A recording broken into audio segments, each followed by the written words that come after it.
Welcome to Anglican Unscripted, episode 47. This is where the Anglican dream team of Peter Old, Alan Haley, George Conger, and Kevin Carlson sit down and talk about all things Anglican all the time. I'm Kevin Carlson. And I'm George Conger. And today is August 4th, 2012.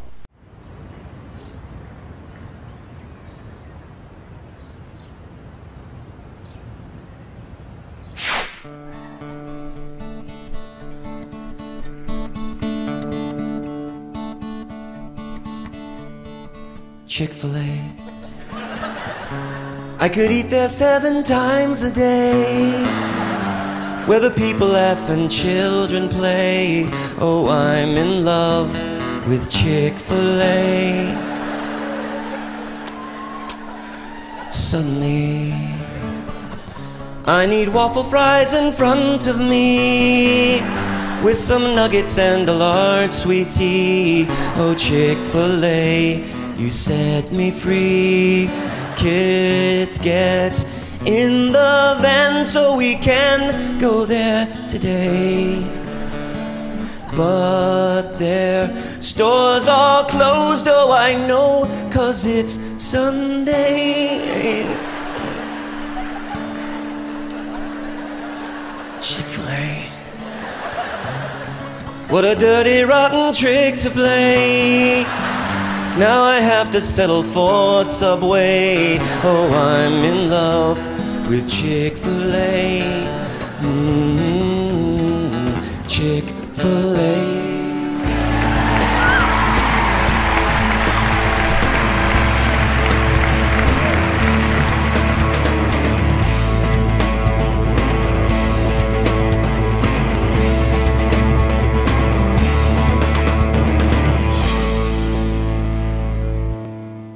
George, let's move on to our first story this week, and it's going to be about South Carolina, specifically the diocese therein.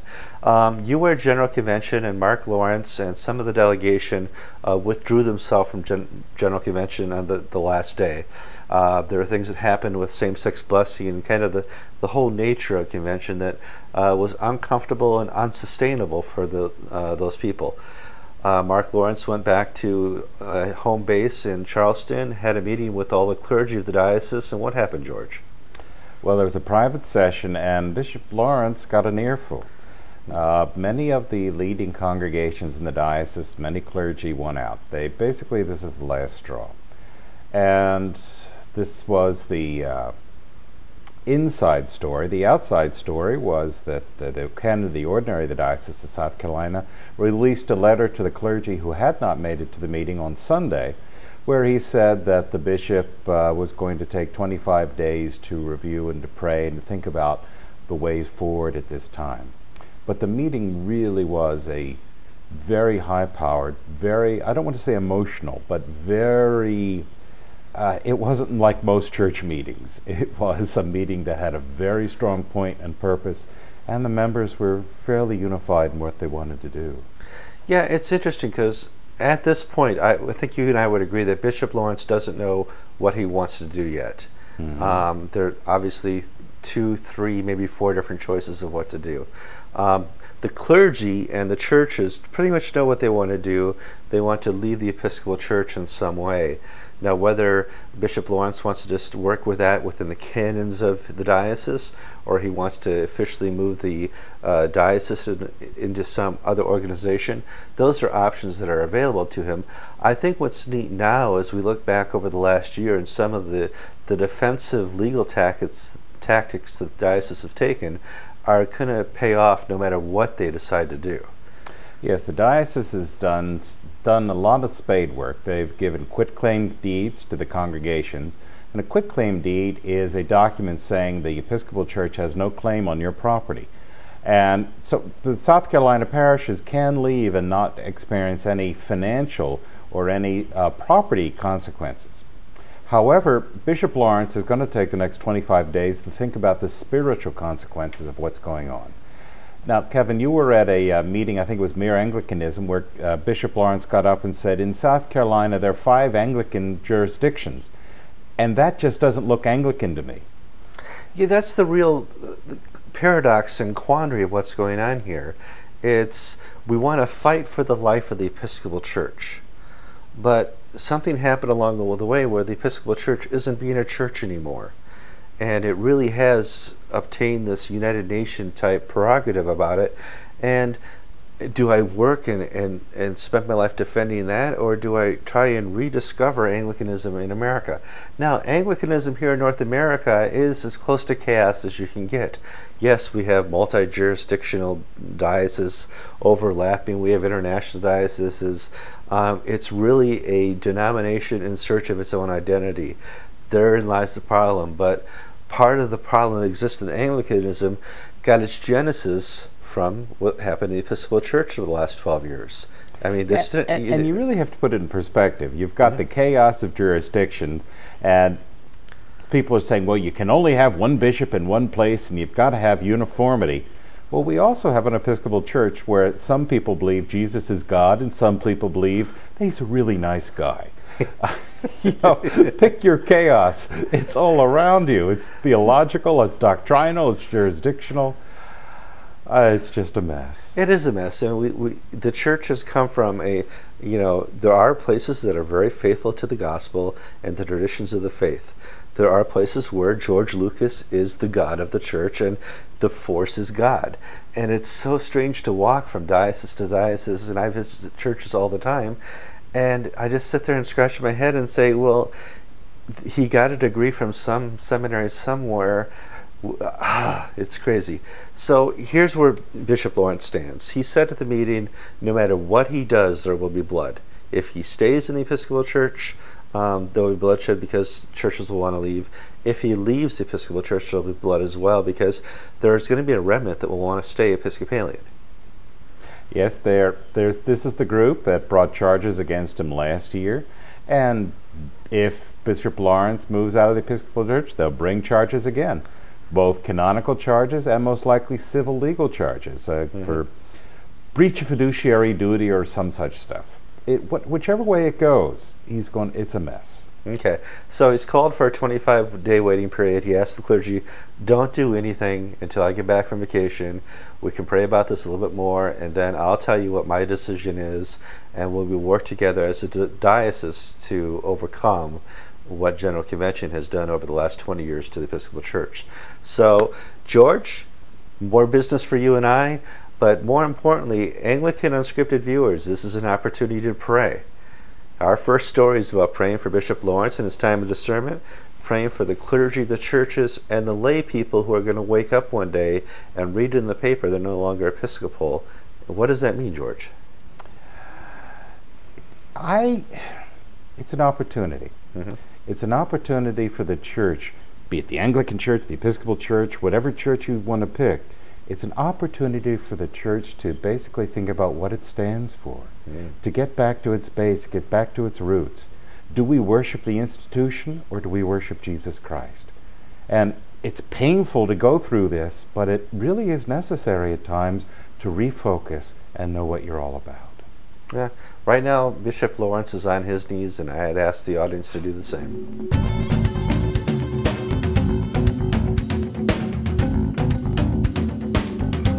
George, let's move on to story 2, and it's about another church that's struggling with what to do. Well, I guess they're no longer struggling, are they? We're going to talk about St. John's in Georgia. And after the Episcopal Church had their General Convention in Indianapolis, the vestry and the voted and said, listen, it's time to go. This is interesting because we see the same thing in the Diocese of South Carolina. Here, an individual church that doesn't have a Orthodox diocese voted and left. Georgia has been the scene of some really bitter church fights, particularly Christ Church in Savannah, which went all the way up to the state Supreme Court, and at one point they were going to take it to the U.S. Supreme Court.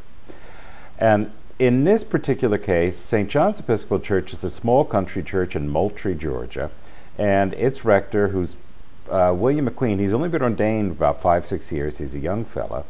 He and the vestry unanimously voted that it's time to go.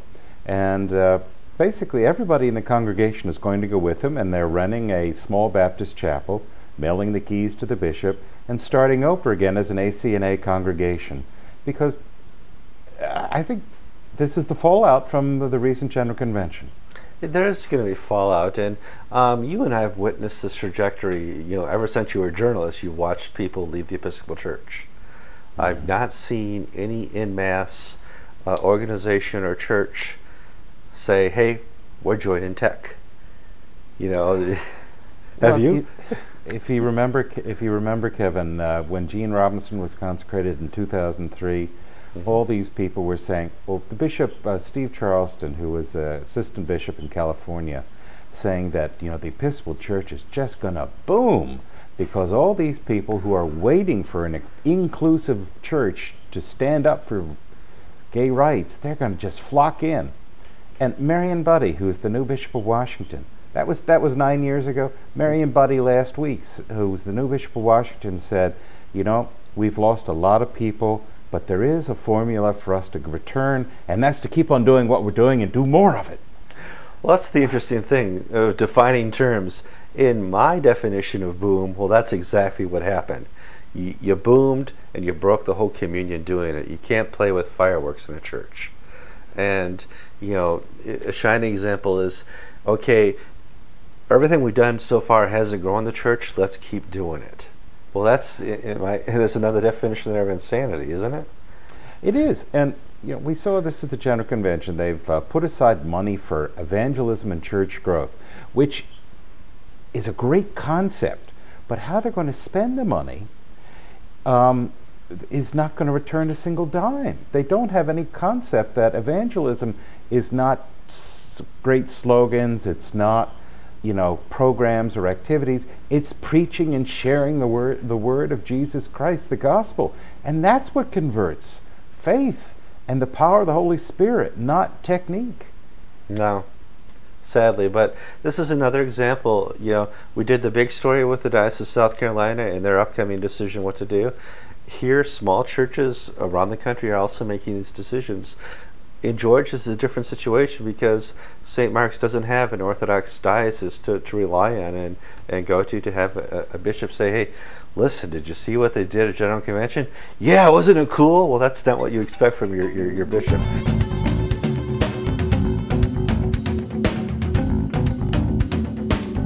George, moving on to our third story, we're going to talk about the Anglican Ordinariate. Now, we have a vast and large audience, and it's not just the people with collars who are retired, who have nothing better to do than sit in front of the webcams. We have a large lay audience and a large international audience of people who are not Anglican. So I think it's time to cover some definitions. Anglican, we all know that's just a big community of people who don't know who they are yet. Ordinariate, what is an ordinariate, George? Essentially, it's a non-geographic diocese created by the Pope. Okay. So it's a big combination of people trying to do the same thing. We have what's called the Anglican Ordinariate, which would be a diocese of Anglicans within the Roman Catholic Church. Yes, there are three of them, one for England and Wales, one for America, and one for Australia. And they're made up of former Episcopalians, Anglicans, members of the Church of England, who want to be part of the Catholic Church but maintain their distinctive Anglican liturgies. And you got to ask yourself, well, why would there be an Anglican Ordinariate? Well, let's go through the three problems in the church. Rome needs clergy. There would be no Anglican Ordinariate if Rome was plump full of priests. It's not. Anglicans are in a little bit of disarray right now. They're having trouble in England, they're having trouble here in America and other parts of Europe with the inability to have bishops who represent their faith. So they're looking for a home. The third thing that goes on the list is Rome has created a lifeboat, so to speak, this ordinariate, where Anglicans who are priests can come over to their international global diocese called the Ordinariate and be a priest within that. What we've run into now is we've had Episcopal priests here in America for 200 years and in Europe who really understand Roman Catholicism and liturgy and stuff a little bit different than the Pope does, and they're probably more Catholic than the Pope. Yes, it's sort of funny, really, in that in the United States and in England there were what were called Anglo-Papalists, members of the Episcopal Church, the Catholic, the Church of England, who used Catholic liturgies with the permission of their local bishop, Anglican bishop, and they would use the Latin Mass. Well, the Anglican Ordinariate, there's a big fight going on right now because Monsignor Jeffrey Steenson, the head of the Ordinariate in the U.S., is saying, look, now that you're in the Ordinariate, you no longer have the freedom to pick whatever Mass you want to use. You have to use our English language Ordinariate Mass. And so they're all complaining, these Anglo-Papalists, that Bishop Steenson won't let them be real Catholics now that they're Catholics. I live for news days like today. So you swim the Tigris, you go to Rome, but Rome won't let you be a priest the way that Roman priests are priests. And well, no, Rome won't let you be a priest the way you want to be a priest. The way you can be a regular Roman Catholic priest, or you can be an ordinariate priest. If you want to be an ordinariate priest, you have to follow the ordinariate's rules. And see, people are used to in the Anglican system, you can do whatever you want so long as you're not caught or if you don't pick a fight with your bishop. Catholics are a little stricter, and some people are just finding that out.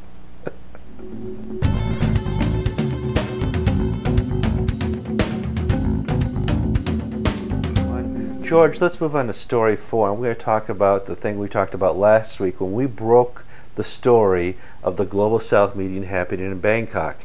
You and I were first to report that the Global South were meeting there, and they put out a communique first from the primates, then from the meeting, but also they penned a letter to what's called the Crown Nomination Committee. Yes.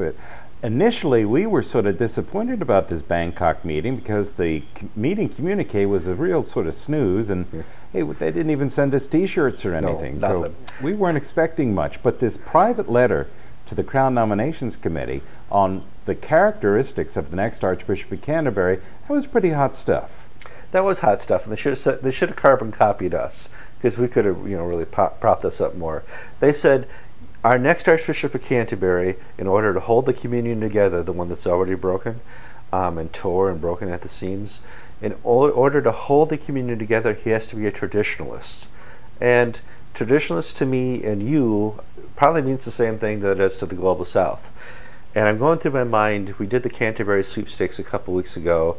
I'm thinking Nazir Raleigh, maybe Semtamu, certainly the Bishop of London. Who else is a traditionalist on our list?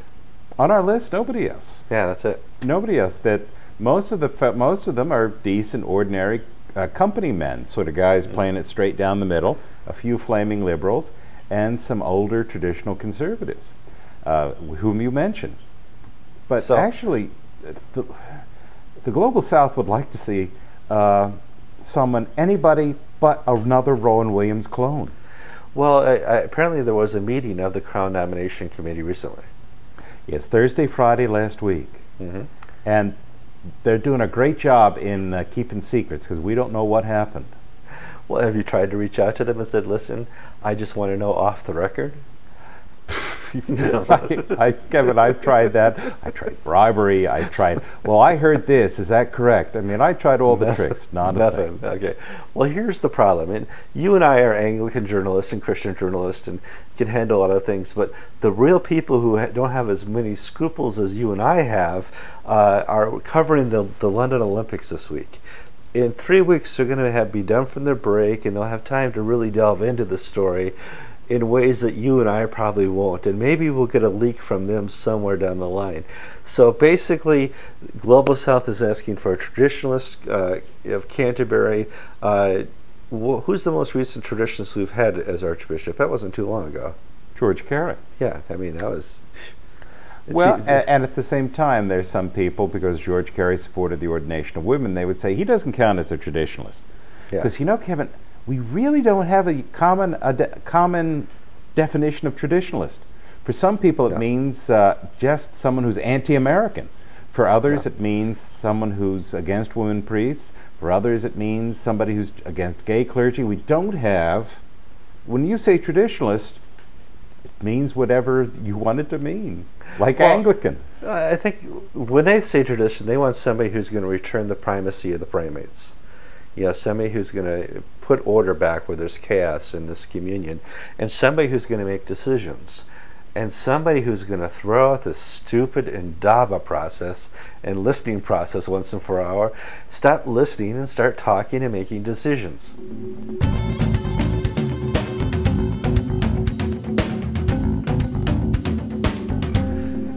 George, let's talk quickly about another church that's left, not the Episcopal Church. Well, they did that a long time ago. In fact, they're probably the most famous church for leaving the Episcopal Church, Pawleys Island. They're located in South Carolina.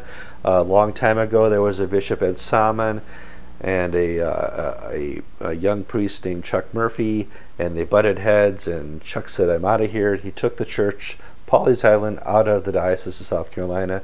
Thus ensued a lawsuit and fight over property, and thus ensued taking the Dennis Canon all the way to the Supreme Court of South Carolina, where what happened to that Dennis Canon? Dennis Canon was ruled invalid in South Carolina, and All Saints Church and Pawleys Island and Chuck Murphy got to keep their property. Okay. Famous church, good things happen there. And good things continue to happen. This week, All Saints got a letter from their rector saying, listen, it's time to vote about our future. Yes, the rector said that he recommended that they join the ACNA, and he's called a parish meeting for All Saints Day, November 2nd, to have the parish vote up or down whether or not they want to go under Bob Duncan and leave the AMIA and the Mission Society being formed by Bishop Murphy. Now, I need to give the rector here kudos, big time, because I would have expected any time in the last 9 months to see a letter about the split of the church. He's been able to hold this church together because it was the headquarters and flagship of AMIA, the Anglican Mission in America. It's where the money is, it's where the things happen. Many faithful ministries come out of there. They have more parishioners than you can count, and they have a lot of money and a lot of power. You would have expected at some point people within this church would have, followed Murphy or left and would have divided the church. That hasn't happened. Right, the rector, Father Graff, has been able to hold the congregation together, and it's been a little awkward. I mean, for the last 6 months he's saying, I want to be under Rwanda and I want to be under the AMIA, even though that's not possible. He's had a foot in both camps. And now that Archbishop Raja has turned over the Rwandan churches to Archbishop Duncan and to PAIR, USA, they've decided that the future lies with ACNA. Interesting. Once again, keep this church in your prayers as they do meet to vote. And I'm very encouraged that it was not a church with a story of split. It was a church that's really in charge of their own destiny by being on their knees.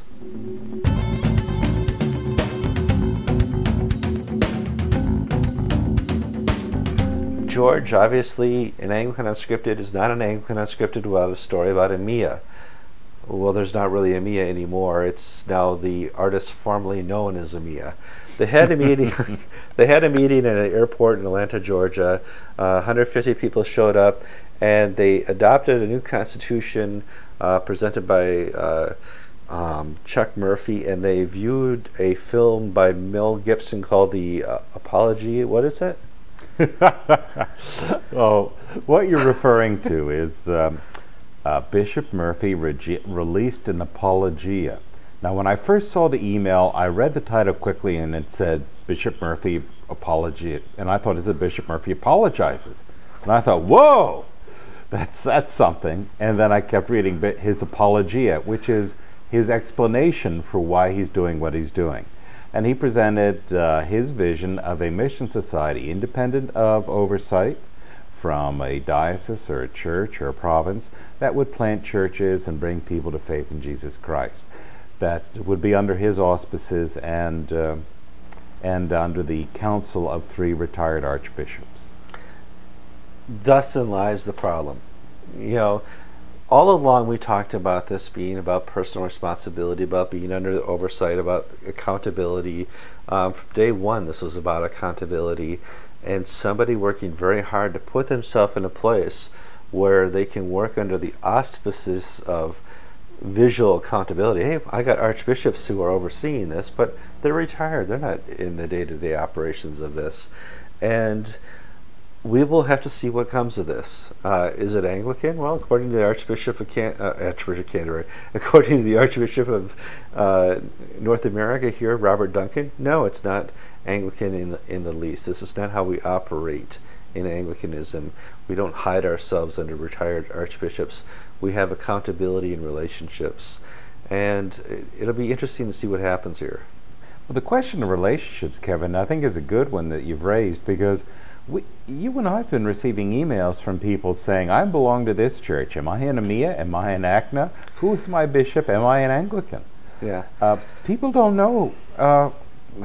The people in the pews are the ones who really are getting hammered by all this sort of log rolling that's taking place. It is amazing. We are almost a year into the story. Wasn't it last July we broke it, or August? And so we're a year into the story. There are, literally dozens of churches who don't know if they're in EMEA or ACNA right now, because their bishop joined ACNA but wants to remain in EMEA. And these churches are not getting answers from their bishop about, well, who are we and where do we belong? We want to join ACNA, please respond. And these former EMEA bishops are not responding to them. And so I'm left here getting emails from churches saying, who do we belong to? And I don't have an answer for you. And I think it's really the responsibility now of Pair USA, of the Anglican Church of North America, and EMEA to be more transparent about where these churches are affiliated and whom they have a relationship with as far as archbishops and bishops. What a difficulty it would be as a clergy to try and find some oversight for a church when you don't know what jurisdiction you're under.